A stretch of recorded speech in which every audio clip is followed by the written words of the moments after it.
ወይዘሮ ጀሪ ተዋረደች። የድሮ ባሏ ወይም ፍቅረኛዋ አቶ ሙስጠፋ የተባለው ወደ አቶ አምነን ቤት ወይም የምስፍን ወንድም ጓደኛ የሆነው ወደ እነ አምነን ቤት ተቀላቅሏል። የድሮ ፍቅረኛ መሆኗን ማንም ሰው ባያውቅም፣ ነገር ግን ብር ካላመጣሽ ሁሉንም ነገር የበፊት ህይወትሽን እናገራለሁ በማለት በማስፈራራት ላይ ነው የሚገኘው። ይሄን ካደረግሽልኝ ቃል ወይም ቢሌን አብራኝ እንድተኛ ካደረግሽ አቶ አምነን ብሩ እንዲሰጥሽ አደርጋለሁ በማለት አቶ ቃል ደግሞ ለወይዘሮ ጀሪ ቃል ይገባላታል። አሰላሙ አለይኩም ወራህመቱላሂ ወበረካቱ። ውድና የተከበራችሁ የፍቅር ጎጆ ቤተሰቦች እንዴት አደራችሁ? እንዴት ዋላችሁ? እንዲሁም ክርስቲያን ወገኖቼ ሰላም ሰላም ብያለሁ። ዛሬ ይዤላችሁ የመጣው ክፍል 15ን ድራማን ነው። እንዲሁ እንድትከታተሉ በአክብሮት ጋበዝኳችሁ። ወዳችሁ ፈቅዳችሁ ስለምትከታተሉኝ ከልብ አመሰግናለሁ ማለት ነው። ቤሌንና አቶ አምነን ከመዝናናት ቦታ ወይም ከከተማ ወጣ ብለው በፈረስ ጥሩ ጊዜ ካሳለፉ በኋላ ወደ ቤት ሚስጥረኛዬ ባትገቢ ባትለይ ደስ ይለኝ ነበር ቢላትም ልክ እንዳልሆነ እያረኩት ያለሁት አውቃለሁ፣ ነገር ግን ከሀዘንህ እስከምትወጣ ድረስ ነው። ለጄሪ ደግሞ ፍቅር እንድሰጣት እፈልጋለሁ በማለት ለአቶ አምነን ተናግረዋለች ወይዘሮ ቢሌን። እሱም እሷ ያለችውን ሁሉ እንደሚያደርግ ቃል ይገባላታል። ቤሌንና አቶ አምነን ወደ ቤት ከመግባታቸው በፊት አቶ ሙስጠፋ ያየውን ነገር ማመን ነበር ያቃተው።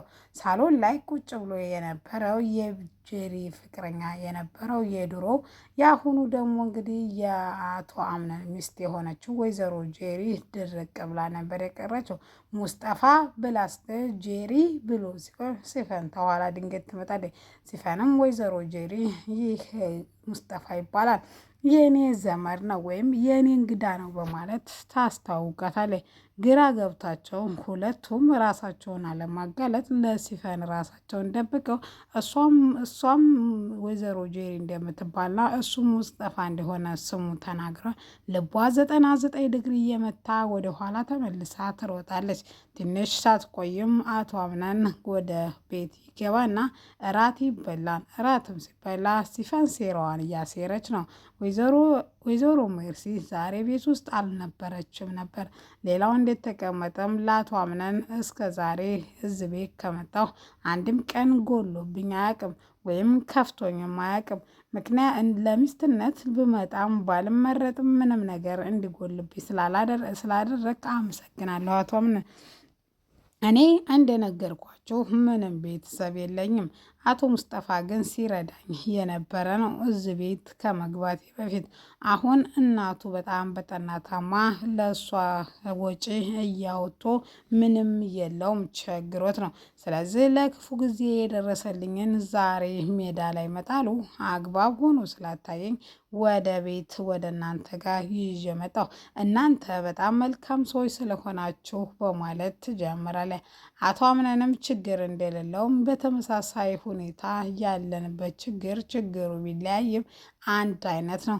እኔም እናቴን በሞት ካጣሁ ትንሽ ቀናቶች ነው ገና የተቆጠረው በማለትም ወይዘሮ ሲፈንም ድርጅቱ ውስጥ ተቀጥሮ እንዲሰራና ምንም ስራ እንደሌለውና ለእናቱ ደግሞ ማገዝ ያለበትን ብር እንዲሰጥ ታደርገዋል። ብር እንዲከፍለው ካደርጋለች። እሱም ችግር እንደሌለውና ለሁሉም ነገር ጊዜ እንዳለው አብሽሪ ተጠናከር ብሎ አቶ አምነን እንግዲህ ይለያያሉ። እራቱ ከተበላ በኋላ እንግዲህ ጄሪ በጣም ጥሩ ስሜት ላይ ስላልሆነ ቶሎ ወደ ክፍሏ ትመጣለች። አቶ ሙስጠፋም ተከትሏት ይመጣና አንቺ ምን ጉር ነሽ? እስከ ዛሬ ድረስ ምን ነው ጊዜን ማቃጠል ስትልም እኔም አንተም ለጠፋው ጊዜ ተጠያቂ ነን። አሁን ግን ከዚህ ክፍል ውጣ ብትለውም አቶ ሙስጠፋ ግን እዚህ ክፍል ምን ላረግ የመጣሁ ይመስልሻል? በማለት ጭራሽ ሊስማት ይሞክራል። የዚህ ጊዜ ነበረ አቶ አምነን በሩን ያንኳኳው። የሚገቡበትና የሚወጡበት ስለጠፋቸው ሽንት ቤት ትደብቀዋለች። እሱም በሩን ለምን እንደቆለፈችና በፈለገበት ሰዓት ክፍሉ መምጣት እንደሚችል ሲነግራትም እሷ ግን ለብርድ እንደሆነ የቆለፈችው ትነግረዋለች። ቁልፍ በብርድ መከላከል ብሎ ትንሽ ተገረመው በኋላ አሁን ውጭ ታቆሚኛለሽ ወይስ እቤት ልግባ ሲላትም ገፋ አርጓት ይገባና አቶ አምነን ትራሱን ተገድፎ እሷ ልቧ እየመታ ካሁን ሽንት ቤት ገብቶ አቶ ሙስጠፋን አየብኝ ወይስ አላየብኝ እያለች ደረቷ እየመታ አቶ አምነን ግን በነበረው ውሎ በጣም ደስተኛ ስለነበረ ፈገግ ብሎ ሲያስብ ሲያሰላዝል፣ በተቃራኒው እሷም ትራሷ ላይ ገደፍ ብላ ውሏቸውን ስታሰላስል ካያስቡት ሁለቱም እንቅልፍ ላይ ይወጥላቸዋል። ስለዚህም የዛ ጊዜ አቶ ሙስጠፋን ከዛ ክፍል ታወጣዋለች። አወጣም የማይነጋ የለም። ሌሊቱ ሲነጋ አቶ አምነን በጣም ደስተኛ ጊዜ ስላሳለፈ በጠዋት ሳይነሱ ቀድሞ ይነሳና ወደ ታች ሲወርድ ብሌንም በተቃራኒው ማንም ሰው ሳይነሳ ኩሽና ወይዘሮ ዛህራን ወይም እናት ዛህራን ለማገዝ ስትወርድ ያገኛታል።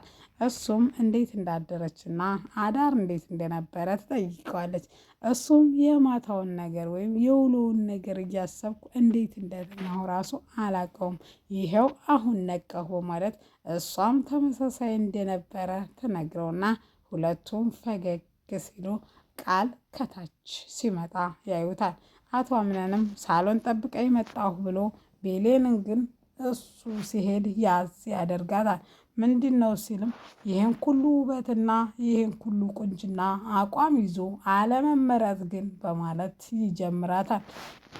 እሷም መልክ እኮ ታጥቦ አይጠጣም ብትልም ነገር ግን የውስጧ ውበት የበለጠ ውብ እንዳደረጋት ቢነግራትም ፈጽሞ አልተዋጠላትም።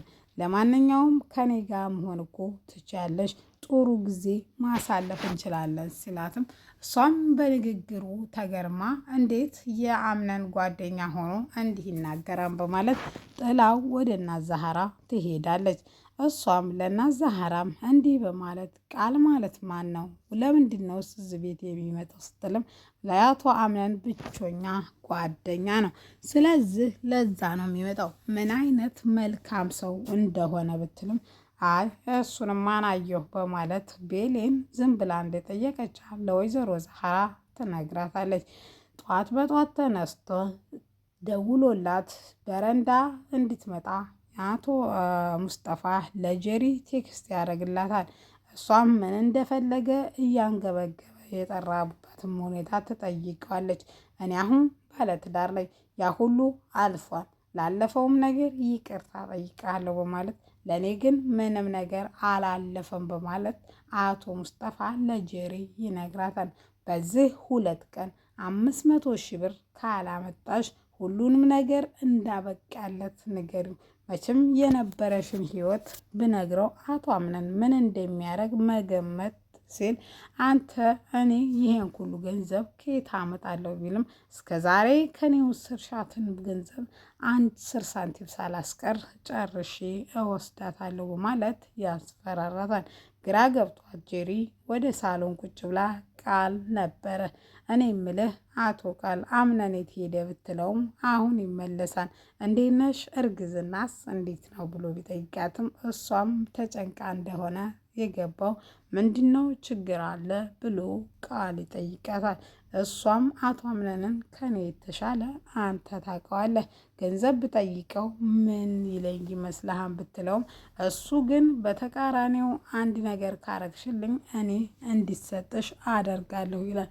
እሷም ምንድን ነው ስትልም በእኔ በኩል ከሆነ ሊሰጥሽ ይችላል፣ አንቺ ቤሌን ከኔ ጋር እንድታድር አድርጊ፣ ብሩም እጅሽ እንደገባ ቆጣሪው በማለት ይነግራታል።